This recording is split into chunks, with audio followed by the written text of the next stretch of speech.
Jamie here. Hope everyone's doing outstanding. Friday, April 11th, 317. Really quick afternoon rant. Talk quick about the market. Some names I'm looking at go from there.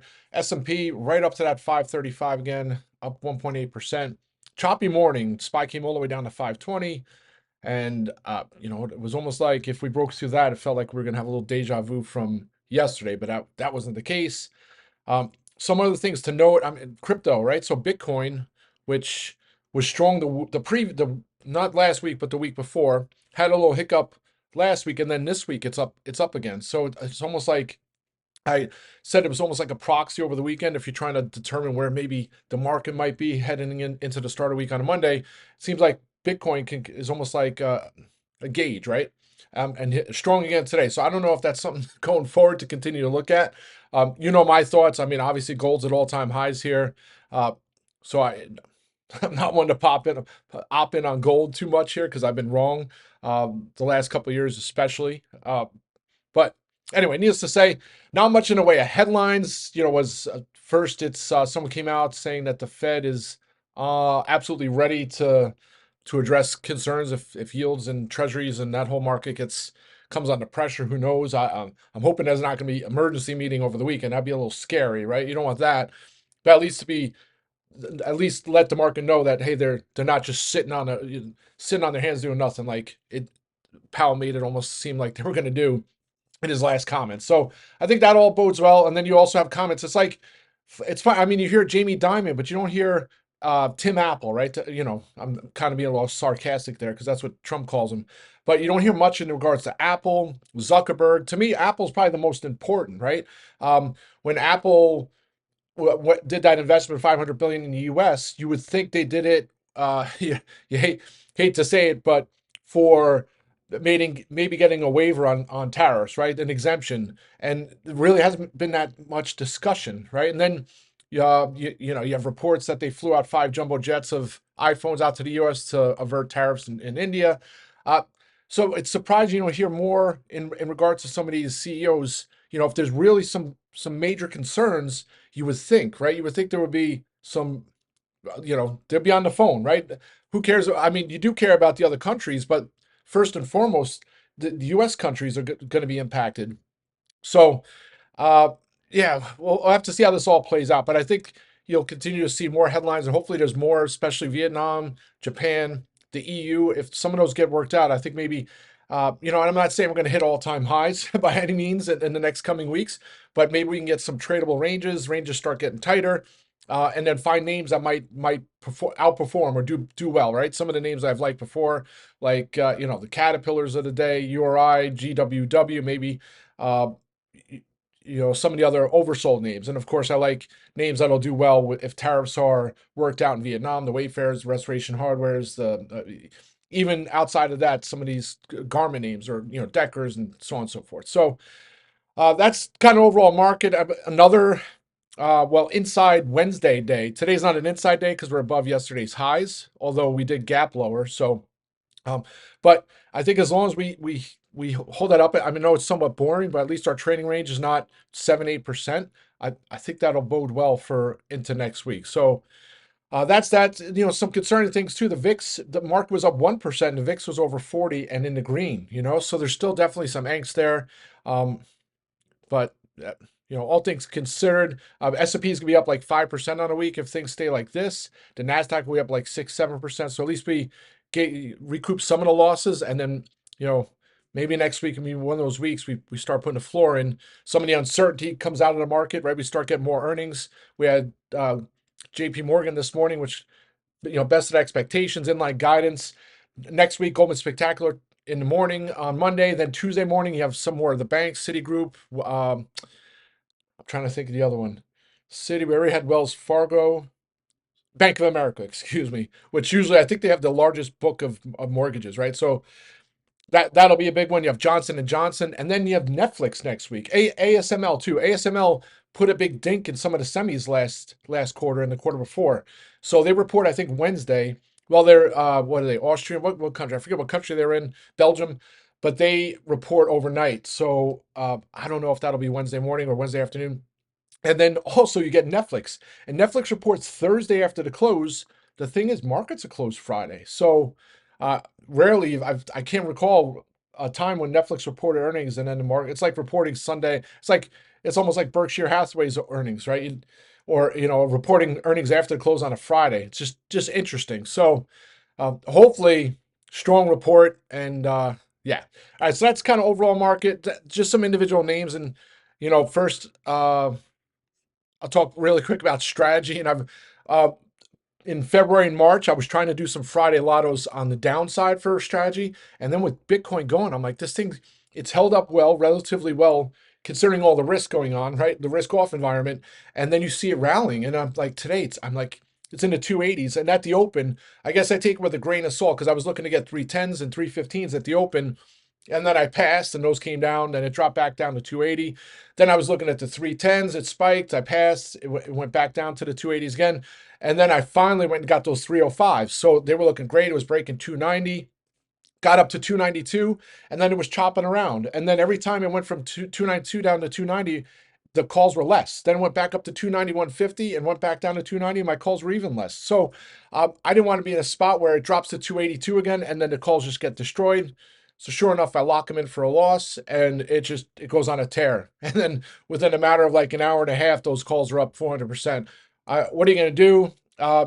It's I wouldn't say the irony, but most times on Friday option expiration, I typically don't salvage lotto positions unless, well, I mean, 60 cents for me is high risk. So normally a little more open to do that, but typically I don't, right? Typically, if I do salvage a position, it's more of a monthly strike that maybe it uh, hit support, didn't hold, and it broke through, and then I close them out. So it's just funny how that works. It's kind of like the market waited for that to happen, and then it took off. But hey, trade worked. If you held, if you didn't, like me, it didn't.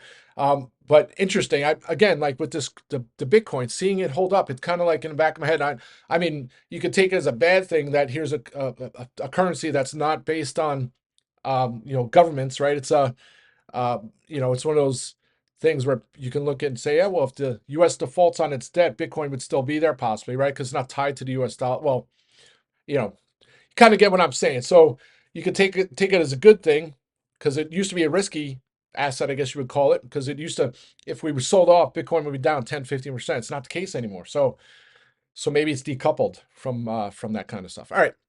So that's MicroStrategy, and then GameStop. So, I keep saying on Wednesday the premiums came out of the calls despite the 8% rally or 9% rally. Then yesterday it was flat and actually red for most of the session, or right at the morning and then in the afternoon, and the calls gained premium.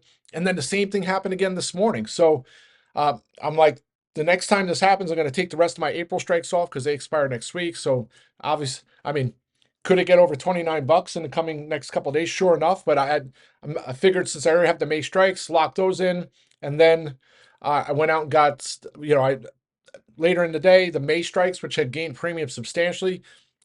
I figured here's a chance. I mean, you never know what can happen, right? It doesn't make sense not to take some profits off into the weekend, so took some of the May strikes off, and now I'll just hold them because I keep looking at it. And the more I think about this, like it's gone. People think of GameStop and it's like it's a meme stock. It almost gets this bad stigma to it now. And people think, they just did that 1.3 billion offering. They did that offering, 6 to 8 months ago to get their cash hoard up to 3 billion. But they don't have any debt, and the stock is still staying here. So yeah, they diluted shareholders, but I mean, like who's the best? Who would I want as a steward of $4.7 billion in cash and then that $1.3 billion? Ryan Cohen, who, history is a great indicator of the future. So I'll just continue to hold those May strikes. And if there's other opportunities to present themselves, I have more calls. And again, it's back over its 50 and 200-day moving average. Last time it did that was back in May when Roaring Kitty came out of his kitty box, right? Out of his kitty litter and had the stake and the tweet, and what happened, stock spiked all the way into the 65s. All right, so that's GameStop. First Solar. So here's a name. I mean, I've traded First Solar many times over the last 15 years or so. It's one of the first times I met Gordon Johnson. I didn't meet Gordon Johnson, but he's an analyst. I guess he has his own firm now. He used to be on a different firm. And he used to go on bearish about solar all the time. Now he's just bearish on Tesla. Or maybe he's still bearish on First Solar. I don't know. But needless to say, I mean, it's a great company. here it is down in the 120s. I think sold off more so because of the market and less so about the fundamentals. First Solar, wafers. I mean, this is a story going way back. I mean, China's, it's like they produce like 80% of them. They use a different ingredient. I forget the exact wording, but because of that, their cost is cheaper, and then they could just flood the market with cheap solar wafers. And First Solar, obviously in the U.S., they've been building up their capacity, but competition is hard, so they struggle at times, especially with margins and what have you. So over the years, there's been tariffs, right? And the U.S. has tariffed China on their solar 25%, 30. I think the recent with Biden, they just did like 50 or 60%. So now, when China's tariffs are up on both sides, 130% plus, how is that not bullish for solar? So I don't get that part of it. Not only that, here are factories in the U.S. So if there's one thing that the new administration is trying to do, right, is get people to build plants. Here's a U.S. company that should thrive with this, right? And I mean, I hope in the current situation doesn't prolong too much, but even if it's just kind of like the kickstart it needs, to see it down here, I think it's a great opportunity. So just got a small position into next week. Again, next week's a short week. Markets close Friday. If it continues to rally on Monday and market kind of resolves a little bit, I might get some more strikes for a larger move. You take a look, the 50-day moving average 140, 164. So I could see it maybe if it gets to 132, 133 Monday or Tuesday, those calls are gonna be up a couple 100% already. And then maybe I'll lock some of those in and roll some out for later dates. But that's for solar. And then as the market was reversing, and it was 526 at 12:30 on the SPY. Next thing you know, it's 536 by 1:30. I wanted to get some more spec lotto calls, so I went and got those RH calls for continuation. Got all the way up to 167, and then it just gave it back. Uh, I mean, we still got 30 minutes here. I need a huge move here, but I talked about it on the watch list and rant this morning. Maybe getting some calls in the next week. I'll probably sit on my hands because Wayfair, RH, and Deck they seem to be kind of languishing today. So I'm not going to just buy calls just because my bias right now says I think those names are going to bounce. Right now, the market's saying they're not. So I'll probably just sit on my hands for those. I'm trying to think of some of the other names into next week. I mean, I still have the Roku strikes, which were nearly a double on Wednesday. Now I'm still holding those into next week. That could be a name.